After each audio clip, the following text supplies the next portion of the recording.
जय भीम साथियों। अभी हम लोगों ने दलित अधिकार रैली 17 दिसंबर को किया था 2022 में।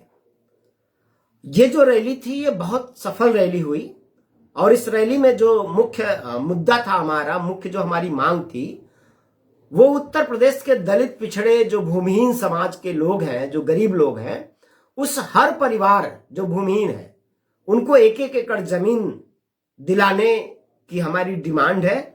और जमीन दिलाने के लिए हम उत्तर प्रदेश के अंदर अंबेडकर जन मोर्चा लगातार आंदोलन चला रहा है। 17 दिसंबर 2022 को उत्तर प्रदेश सरकार को हम लोगों ने समय दिया है, चेतावनी दिया है, समय दिया है और सरकार से कहा है कि अगर 3 महीने के अंदर सरकार दलितों, पिछड़ों को, भूमिहीनों को अगर 1 एकड़ जमीन देने की कार्रवाई नहीं करती है तो 3 महीने के बाद हम पुनः बड़ा आंदोलन करेंगे और सरकार के सामने हम तब तक रहेंगे लड़ते जब तक उत्तर प्रदेश में दलित पिछड़ों को 1-1 एकड़ जमीन मिल न जाए।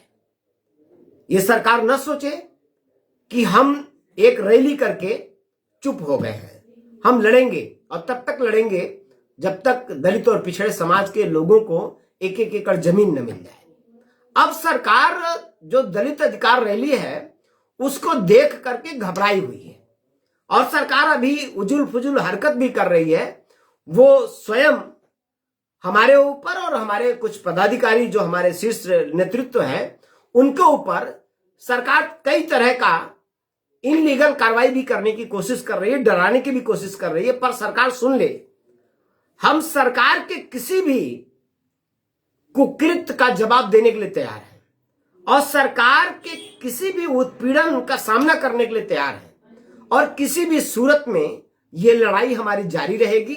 ये लड़ाई हमारी सरकार रोक नहीं पाएगी और तब तक लड़ाई जारी रहेगी जब तक 1-1 एकड़ जमीन दलित पिछड़ों को मिल न जाए, तब तक हम लड़ते रहेंगे। 17 दिसंबर 2022 को जो रैली, दलित अधिकार रैली थी, उस दिन हम लोगों ने सरकार को 3 महीने का समय दिया है और कहा है कि सरकार अगर 3 महीने के अंदर भूमिहीनों को जमीन देने की कार्रवाई नहीं शुरू करती है तो इसके बाद अब हम इससे भी भीषण लड़ाई, जन आंदोलन शुरू करेंगे।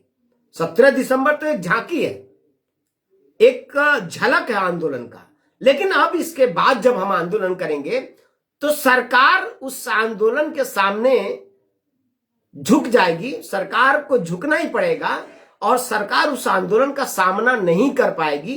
इतना बड़ा हम आंदोलन करेंगे और इस कड़ी में अभी तक सरकार ने लगभग 1 महीने बीतने जा रहे हैं, सरकार ने कार्रवाई के लिए कोई कदम अभी आगे नहीं बढ़ाया है और हमारी भी नजर सरकार के ऊपर है कि सरकार क्या कर रही है।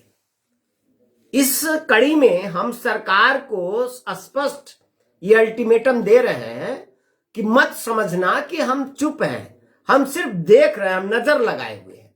अगर आप 3 महीने के अंदर जमीन देने की कार्रवाई नहीं करेंगे तब हम 17 मार्च 2023 को आ रहे हैं दोबारा। आंदोलन अब शुरू होगा उत्तर प्रदेश के सभी मंडला आयुक्त कार्यालयों के सामने 1 दिन का धरना प्रदर्शन के माध्यम से और इसकी शुरुआत हम 17 मार्च 2023 गोरखपुर की धरती होगी। आंदोलन की पुनः आगाज होगा गोरखपुर मंडलायुक्त कार्यालय के सामने। 1 दिन का विशाल धरना प्रदर्शन अंबेडकर जन मोर्चा के द्वारा किया जाएगा और इसके बाद हम बिल्कुल क्रमवार प्रदेश के सभी मंडल मुख्यालयों पे हम धरना प्रदर्शन लगातार करेंगे और इसके बाद भी अगर सरकार नहीं मानेगी तो आगे का भी हम दिन और तारीख बता देंगे कि जब हम पूरे प्रदेश के लोगों को एक जगह इकट्ठा करेंगे और कम से कम 15 से 20 लाख लोगों को इकट्ठा करेंगे और फिर सरकार के सामने बड़ी मुश्किल होगी और तब तक नहीं हटेंगे जब तक जमीन देने का फाइनली ऐलान न सरकार कर दे। तो साथियों, लड़ाई हमारी जारी है, आप तैयारी शुरू करो। 3 महीने के अंदर ये जमीन नहीं देते हैं या जमीन देने की कार्रवाई नहीं शुरू करते हैं तो 17 मार्च 2023 आंदोलन की फिर शुरुआत होगी। गोरखपुर कमिश्नरी कार्यालय के सामने एक दिन का विशाल धरना प्रदर्शन करेंगे और सरकार के सामने एक बड़ी मुश्किल खड़ा करेंगे अपनी मांग मनवाने के लिए। आप सभी साथी जो हमारे उत्तर प्रदेश के कार्यकर्ता हैं, पदाधिकारी हैं, आप अपने अपने मंडलों पे भी इसकी तैयारी करिए। गोरखपुर का जो आंदोलन है, जो गोरखपुर में 17 मार्च को विशाल धरना प्रदर्शन कमिश्नरी कार्यालय पे होगा, गोरखपुर मंडल के भी साथी मजबूती से तैयारी में लग जाए। हम आंदोलन करने वाले लोग हैं। ये लड़ाई एक दिन की नहीं है, ये लड़ाई निरंतर चलने वाली है और ये लड़ाई तब तक जारी रहेगी जब तक उत्तर प्रदेश के दलित पिछड़े समाज के, गरीब समाज के, मजदूर समाज के, भूमिहीन लोगों को एक एक एकड़ जमीन न मिल जाए। हमारी लड़ाई तब तक जारी रहेगी। जय भीम।